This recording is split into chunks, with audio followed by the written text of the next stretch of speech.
Baik,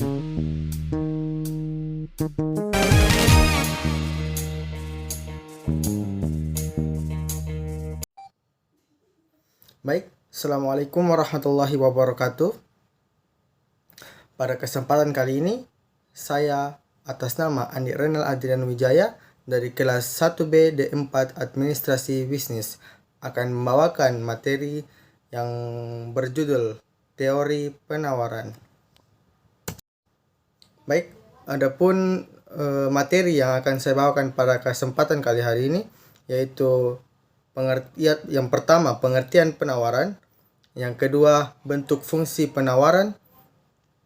Yang ketiga, hukum penawaran. Yang keempat, faktor penentu penawaran. Dan kelima, kurva penawaran. Adapun pengertian penawaran. Penawaran adalah hubungan antara harga dan kuantitas untuk setiap unit waktu yang akan dijual untuk penjual. Dalam teori penawaran, kita menempatkan diri sebagai produsen atau penjual untuk menawarkan sebuah komoditas atau sebuah barang yang ingin kita jual kepada konsumen atau orang yang mengkonsumsi segala sesuatu tersebut. Baik, adapun hukum penawaran.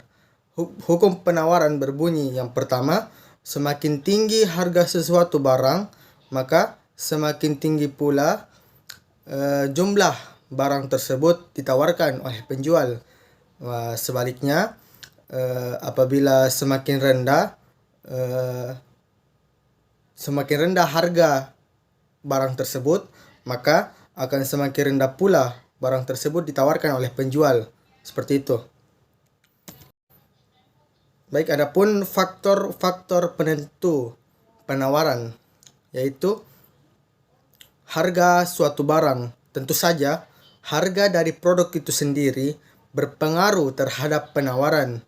Semakin tinggi harga suatu barang, maka barang tersebut akan semakin tinggi pula barang tersebut ditawarkan oleh penjual. Seperti itu. Itu tadi contoh faktor penentu penawaran yang pertama. Yang kedua, harga barang meningkat. Faktor kedua itu harga barang meningkat. Apabila ada suatu barang yang meningkat, maka penjual akan menawarkan barang tersebut dalam skala besar. Itu meningkat dalam skala harganya. Apabila harganya meningkat, tentu saja penjual akan menawarkan barang tersebut lebih banyak. Produsen akan memproduksi setiap barang-barangnya lebih banyak. Konsumen akan beralih ke barang penggantinya untuk meraup keuntungan. Baik, faktor ketiga yaitu biaya produksi. Biaya produksi tentu berkaitan dengan proses produksi. Apabila biaya produksi atau bahan baku meningkat, otomatis harga suatu barang tersebut akan meningkat. Itu sudah menjadi sebuah teori dalam proses memproduksi. Tentu saja karena setiap ada bahan baku yang meningkat atau ada tambahan-tambahan dalam pengerjaan suatu barang, tentu saja barang tersebut akan meningkat harganya dan konsumen harus mengikuti harga yang meningkat tersebut. Seperti itu. Yang faktor terakhir adalah tingkat teknologi yang digunakan. Penggunaan teknologi dalam produksi suatu barang sangat berpengaruh terhadap besar kecilnya suatu barang. Apabila suatu barang tersebut menggunakan teknologi yang canggih, maka barang tersebut akan tampak lebih modern dan keuntungannya juga akan menurunkan biaya produksi. Seperti yang saya katakan tadi, bahwa dalam setiap pengerjaan suatu produksi barang, tentu ada biaya produksinya, ada biaya bahan bakunya. Di saat menggunakan teknologi yang lebih baik, lebih canggih, tentu akan menurunkan biaya produksi karena suatu barang akan diproduksi menggunakan mesin yang canggih. Hanya menggunakan mesin yang canggih tentu saja akan meningkatkan kualitas dari satu barang tersebut dan mengurangi biaya produksi kita karena hanya menggunakan mesin-mesin yang canggih. Tidak lagi menggunakan sumber daya manusia yang berlebih karena sudah bisa dikerjakan oleh mesin-mesin yang canggih seperti itu. Selanjutnya, fungsi penawaran. Fungsi penawaran adalah hubungan matematis yang menggambarkan hubungan antara harga barang dan jumlah penawaran produk yang ditawarkan produsen. Untuk menentukan fungsi penawaran, terdapat dua metode, yakni yang pertama perhitungan matematis secara sederhana, dan kedua perhitungan matematis dengan menggunakan software statistika. Bentuk fungsi penawaran. Bentuk sistematis atau bentuk fungsi penawaran itu adalah Q sama dengan min A tambah BP. P itu adalah harga barang per unit. Q itu adalah jumlah barang yang diminta. A adalah angka konstanta dan B kemiringan atau slope atau gradien. Baik, pada slide selanjutnya ada tertera satu tabel kecil tentang kurva penawaran. Pada keadaan yang dijelaskan dalam tabel kurva penawaran ini, dapat dijelaskan bahwa pada keadaan A terdapat jumlah harga yang terbunyi sebanyak 5.000, maka unit yang ditawarkan oleh penjual dalam keadaan A itu sebanyak 900. Pada keadaan B, harga turun menjadi 4.000 dan tentu unit yang ditawarkan oleh penjual akan turun sebanyak 800. Adapun pada keadaan C, harga yang ditawarkan pun harganya pun turun menjadi 3.000. Tentu unit yang ditawarkan juga harga yang ditawarkan juga akan turun menjadi 600 dan begitu seterusnya, karena pada prinsip teori penawaran, semakin tinggi harga suatu barang maka semakin tinggi pula penawaran yang ditawarkan oleh sang produksi atau penjual. Bisa dilihat juga pada contoh ini menjelaskan bahwa seperti saya jelaskan tadi, bahwa semakin tinggi harga yang ditawarkan, maka semakin tinggi pula jumlah barang yang ditawarkan oleh penjual. Semakin tinggi pula juga produk-produk yang ditawarkan oleh penjual. Seperti itu. Baik, ini adalah definisi dari kurva penawaran.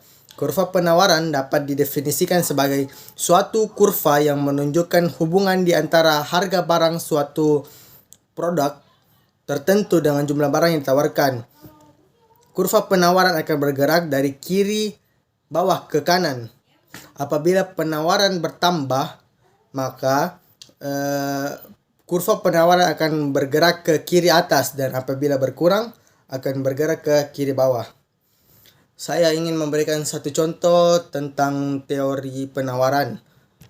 Pada teori penawaran itu, contoh kasusnya misal motor NMAX. Kita saat ini masyarakat sudah menggunakan banyak sepeda motor yang nominalnya agak gede, agak besar, seperti NMAX misalnya, NMAX, PCX, dan harga yang ditawarkan untuk motor gede seperti NMAX itu harganya sekitar 34 jutaan.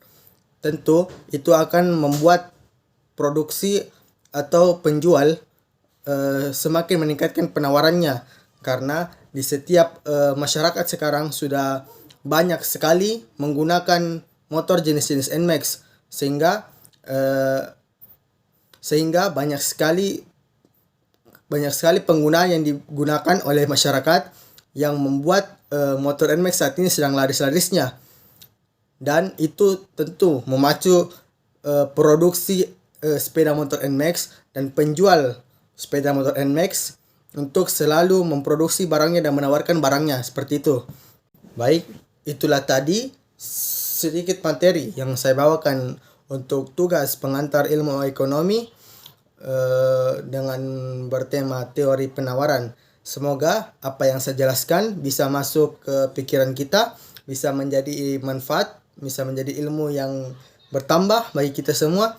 Dan kepada penonton, saya ingin menyampaikan suatu kata-kata motivasi dari saya bahwa manusia ditakdirkan untuk selalu untuk berusaha, selalu untuk belajar, karena tidak ada penderitaan manusia yang lebih parah daripada kebodohan.